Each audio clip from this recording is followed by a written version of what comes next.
আপনারা হয়তো খেয়াল করে থাকবেন যে অনেক সময়তে বিনা কারণে আমরা হঠাৎ করে অসুস্থ হয়ে পড়ি। আসলে বিনা কারণে না হলেও অসুস্থতার কারণ খুঁজতে গিয়ে আমরা হিসাব মেলাতে পারি না। আমাদের বাড়ির মধ্যেই এমন বেশ কিছু খাবার রয়েছে যে খাবারগুলির বিষক্রিয়ার কারণে কিন্তু আপনি অসুস্থ হয়ে পড়তে পারেন। শুধু অসুস্থ হয়ে পড়তে পারেন তাই নয়, তার সাথে সাথে যদি এটি আপনি বেশি পরিমাণে খেয়ে ফেলেন আপনার কিন্তু মৃত্যু পর্যন্ত হতে পারে। নমস্কার, আমি কৃষ্ণার্জুন মুখার্জি আর আপনারা দেখছেন আপনাদের ইউটিউব চ্যানেল হেলথক্রিপশন। আজ আমরা আলোচনা করব তেমনই 6টি খাবার নিয়ে যে খাবারগুলি অবশ্যই আপনাদের এড়িয়ে চলা উচিত। তো চলুন ভিডিওটি শেষ পর্যন্ত সঙ্গে থাকুন, তার কারণ এই 6টি খাবারই কিন্তু আমাদের নিত্যদিনের খাদ্য তালিকার সাথে অঙ্গাঙ্গিকভাবে জড়িত।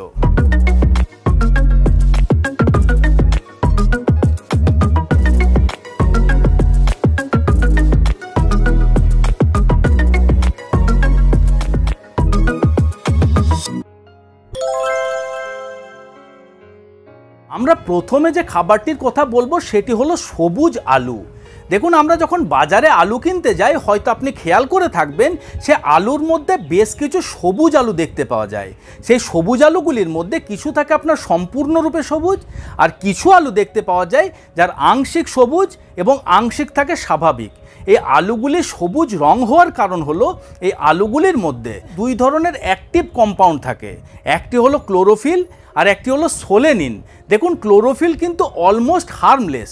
আমরা যে সমস্ত সবুজ শাক পাতা খেয়ে থাকি বা যে সমস্ত সবুজ শাকসবজি খেয়ে থাকি সেই সমস্ত খাবারগুলির মধ্যে দিয়ে ক্লোরোফিল আমাদের শরীরের ভিতরে প্রবেশ করে এবং তেমন কিন্তু কোনো ক্ষতি করে না। এই ক্লোরোফিল শুধুমাত্র একটি পিগমেন্ট, কিন্তু এই যে সোলেনিন, এই সোলেনিন কিন্তু একটি নিউরোটক্সিন। এটি কিন্তু আমাদের শরীরের জন্য যথেষ্ট ক্ষতিকারক। এই সোলেনিন যদি আপনি বেশি পরিমাণে খেয়ে ফেলেন, বা বলা ভালো এই সবুজ আলু যদি আপনি বেশি পরিমাণে খেয়ে ফেলেন, তাহলে কিন্তু আপনার শরীরে বিভিন্ন রকমের শারীরিক সমস্যার সৃষ্টি হতে পারে। শারীরিক সমস্যা বলতে আপনার মাথা ব্যথার মতন সমস্যা হতে পারে, আপনার মাথা ঘুরতে পারে, আপনার পেটে ব্যথার মতন সমস্যা হতে পারে, আপনার গা বমির মতন সমস্যা হতে পারে, কখনো কখনো ইন্টারনাল হেমোরেজের মতন সমস্যা, আবার কখনো কখনো প্যারালাইসিস হয়ে যাওয়ার মতন সমস্যাও কিন্তু সৃষ্টি হতে পারে। গবেষকদের দাবি, যদি আপনি সারাদিনে 450 গ্রাম সবুজ আলু খেয়ে ফেলেন, ওই 450 গ্রাম সবুজ আলুর মধ্যে যত পরিমাণে সোলেনিন থাকে সেই সোলেনিন কিন্তু আপনার মৃত্যুর কারণ পর্যন্ত হতে পারে। তাই পরবর্তী ক্ষেত্র থেকে বাজার থেকে আলু কেনার সময়তে সব সময় চেষ্টা করবেন ওই সবুজ আলু না নিয়ে আসার জন্য। যদি সবুজ আলু বাড়িতে এসেও থাকে সেই সবুজ আলুটিকে বাদ দিয়ে রান্না করবেন, সেই আলুগুলিকে একটি নিরাপদ জায়গার মধ্যে ফেলে দেবেন।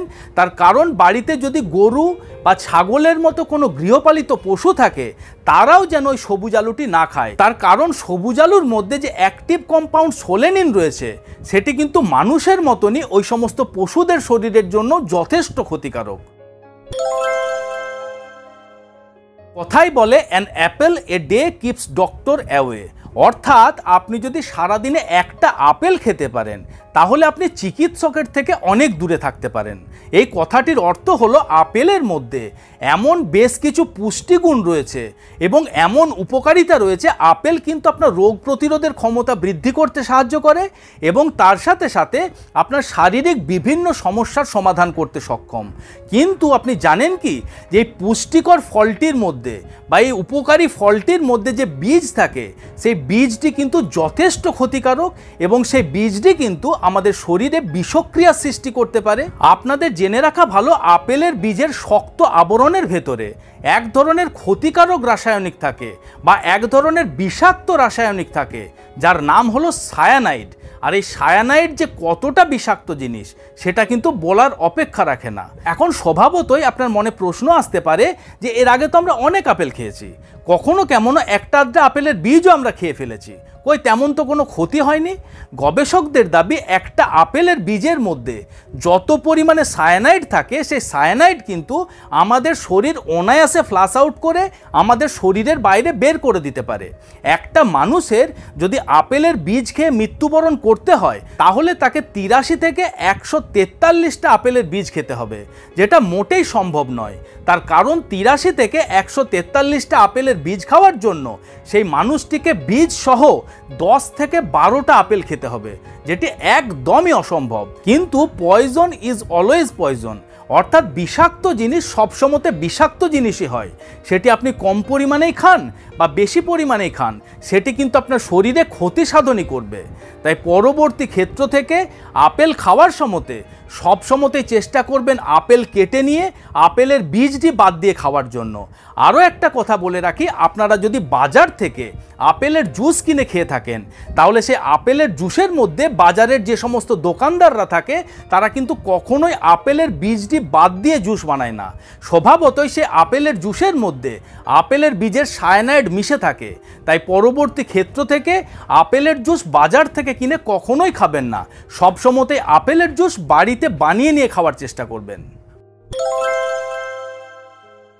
পরবর্তী যে ক্ষতিকারক খাবারটির কথা আপনাদের সাথে শেয়ার করব, সেই খাবারটি আমাদের রান্নাঘরের মশলাদানির মধ্যে থাকে।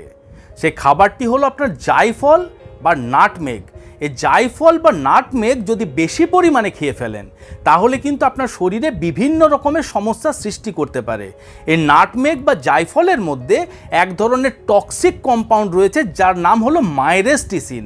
এই মাইরেস্টিসিন খাওয়ার পরে এই মাইরেস্টিসিন যখন আমাদের ডাইজেস্টিভ সিস্টেমের ভিতরে যায় এবং ডাইজেস্টিভ সিস্টেমে গিয়ে এটি যখন ব্রেকডাউন হয়, তখন এক ধরনের কম্পাউন্ডের উৎপত্তি হয়। সেই কম্পাউন্ডটি আমাদের টোটাল নার্ভাস সিস্টেমকে পর্যন্ত ড্যামেজ করে দিতে পারে। তাই পরবর্তী ক্ষেত্র থেকে জায়ফল খুব কম পরিমাণে খাওয়ার চেষ্টা করবেন। এছাড়া বেশ কিছু আয়ুর্বেদিক ওষুধ রয়েছে এবং বেশ কিছু আপনার সাপ্লিমেন্ট রয়েছে, তার মধ্যে জায়ফল ব্যবহার করা হয়ে থাকে। সেই সমস্ত আয়ুর্বেদিক ওষুধ এবং সেই সমস্ত সাপ্লিমেন্ট চিকিৎসকদের সাথে পরামর্শ করে নিয়ে এবং সংশ্লিষ্ট ডোজ অনুযায়ী খাবেন। তার কারণ সারাদিনে যদি আপনি 2 থেকে 5 গ্রাম পর্যন্ত জায়ফল খেয়ে ফেলেন, তাহলে আপনার শরীরের মধ্যে গা বমির মতন সমস্যা, কখনো কখনো বমি হওয়ার মতন সমস্যা, তারপরে আপনার পেটে ব্যথার মতন সমস্যা, আপনার হ্যালোসিনেশনের মতন সমস্যা, এই সমস্ত বিভিন্ন ধরনের সমস্যা দেখতে পাওয়া যায়। তাই পরবর্তী ক্ষেত্র থেকে জায়ফল ব্যবহার করার সময়তে অবশ্যই সতর্ক থাকবেন। আমরা যখন সিনেমা হলে সিনেমা দেখতে যাই বা কোনো বিনোদনের জায়গায় গিয়ে থাকি, তখন আমরা টাইম পাসের জন্য কিছু খাবার খেয়ে থাকি। সেই খাবারের মধ্যে সর্বপ্রথম আমরা পছন্দ করি পপকর্ন। এই সমস্ত জায়গাতে যে পপকর্ন পাওয়া যায় সেগুলি হলো আপনার মাইক্রোওয়েভ পপকর্ন। আপনাদের জেনে রাখা ভালো, এই সমস্ত মাইক্রোওয়েভ পপকর্নের মধ্যে এক ধরনের কেমিক্যাল ব্যবহার করা হয়, যার নাম হলো ডায়াসিটিল। এই ডায়াসিটিল পপকর্নের মধ্যে বাটারের মতো ফ্লেভার এবং বাটারের মতো অ্যারোমা দিতে সক্ষম। কিন্তু আপনি জানেন কি, এই ডায়াসিটিল যদি আপনার শরীরে বেশি পরিমাণে প্রবেশ করে, তাহলে আপনার পপকর্ন লাংসের মতন রোগের সৃষ্টি হতে পারে। এই পপকর্ন লাং হলো এক ধরনের রোগ, যে রোগটিতে আপনার লাংকে কিন্তু পার্মানেন্টলি ড্যামেজ করে দিতে পারে। এবং এই সমস্ত জায়গাতে পপকর্ন যে প্যাকেটের মধ্যে সার্ভ করা হয়, আপনারা খেয়াল করে থাকবেন সেই বক্সের ভেতরে বা সেই প্যাকেটের ভেতরে একটা ননস্টিক লেয়ার থাকে। সেই ননস্টিক লেয়ারের মধ্যেও এক ধরনের ক্ষতিকারক রাসায়নিক ব্যবহার করা হয়, তার নাম হলো পারফ্লুরো অক্টানোইক অ্যাসিড। এই পারফ্লুরো অক্টানোইক অ্যাসিড আমাদের লিভার ক্যান্সার এবং প্রোস্টেট ক্যান্সারেরও খুব বড় কারণ হতে পারে। তাই পরবর্তী ক্ষেত্র থেকে সিনেমা হলে সিনেমা দেখতে গিয়ে বা কোনো বিনোদনের জায়গাতে গিয়ে পপকর্ন না খেয়ে অন্য কোনো খাবার খাওয়ার চেষ্টা করবেন। আজকের দিনে বেশ কিছু স্বাস্থ্য সচেতন মানুষ রয়েছেন, তাদের শরীরকে সুস্থ রাখার জন্য তারা বিভিন্ন ধরনের পদ্ধতি অবলম্বন করেন, বিভিন্ন ধরনের পুষ্টিকর খাবার খান। এক্ষেত্রে কিন্তু আমন্ডস যথেষ্ট জনপ্রিয়তা পেয়েছে। তার কারণ আমন্ডস হলো যথেষ্ট পুষ্টিকর একটি খাবার। কিন্তু আপনি জানেন কি, এই আমন্ডস 2 ধরনের হয়ে থাকে। একটি হলো সুইট আমন্ডস, অর্থাৎ মিষ্টি আমন্ডস, যে আমন্ডসটি সাধারণত আমরা বাজার থেকে কিনে নিয়ে এসে খাই। আরও এক ধরনের আমন্ডস রয়েছে, যেটি হলো আপনার বিটার আমন্ডস, অর্থাৎ তেঁতো আমন্ডস। আপনাদের জেনে রাখা ভালো, এই তেঁতো আমন্ডসের মধ্যে এক ধরনের ক্ষতিকারক রাসায়নিক থাকে বা এক ধরনের বিষাক্ত রাসায়নিক থাকে, যার নাম হলো হাইড্রোজেন সায়ানাইড। এই হাইড্রোজেন সায়ানাইড আপনার শুধু শরীর অসুস্থ করে তাই নয়, ওভারডোজে আপনার মৃত্যু পর্যন্ত হতে পারে। গবেষকদের দাবি, আপনি যদি সারাদিনে 6 থেকে 10টা এই বিটার আমন্ডস বা তেঁতো আমন্ডস খেয়ে ফেলেন, সেই 6 থেকে 10টা আমন্ডসের মধ্যে যত পরিমাণে হাইড্রোজেন সায়ানাইড রয়েছে আপনার শরীরকে অসুস্থ করতে যথেষ্ট। এবং যদি আপনি 20 থেকে 25টার বেশি এই তেঁতো আমন্ডস একদিনে খেয়ে ফেলেন, আপনার কিন্তু মৃত্যু পর্যন্ত হতে পারে। এবং তার সাথে সাথে আপনাদের জানিয়ে রাখি, বেশ কিছু অসাধু ব্যবসায়ীরা রয়েছেন যারা এই তেঁতো আমন্ডসকে মিষ্টি আমন্ডসের সাথে মিশিয়ে বাজারে বিক্রি করেন। তাই পরবর্তী ক্ষেত্র থেকে আমন্ডস কেনার সময়তে উচ্চ মানের আমন্ডস কিনুন এবং রেপুটেড ব্র্যান্ডসের আমন্ডস কিনুন। আপনারা আমন্ডস খাওয়ার সময়তে যদি কোনো দিন কোনো আমন্ডসের স্বাদ তেঁতো লেগে থাকে, সাথে সাথেই সেই আমন্ডস ফেলে দিয়ে গরম জল দিয়ে মুখটি ধুয়ে নেবেন। তার কারণ আমন্ডসের মধ্যে থাকা হাইড্রোজেন সায়ানাইড আপনার শরীরে বিশেষ ক্ষতি করতে পারে। And last but not the least, rajma. দেখুন, রাজমাও কিন্তু আমাদের যথেষ্ট প্রিয় একটি খাবার এবং যথেষ্ট জনপ্রিয় একটি খাবার। কিন্তু আপনি জানেন কি, এই রাজমার মধ্যে এক ধরনের টক্সিক কম্পাউন্ড থাকে যার নাম হলো ল্যাকটিন। গবেষকদের দাবি, যদি আপনি অর্ধ সেদ্ধ রাজমা খেয়ে থাকেন বা যদি আপনি জলে ভেজানো অবস্থাতে কাঁচা রাজমা আপনি খেয়ে থাকেন, সেই সমস্ত রাজমার মধ্যে ল্যাকটিনের কনসেন্ট্রেশন 5 গুণ পর্যন্ত বৃদ্ধি পায়।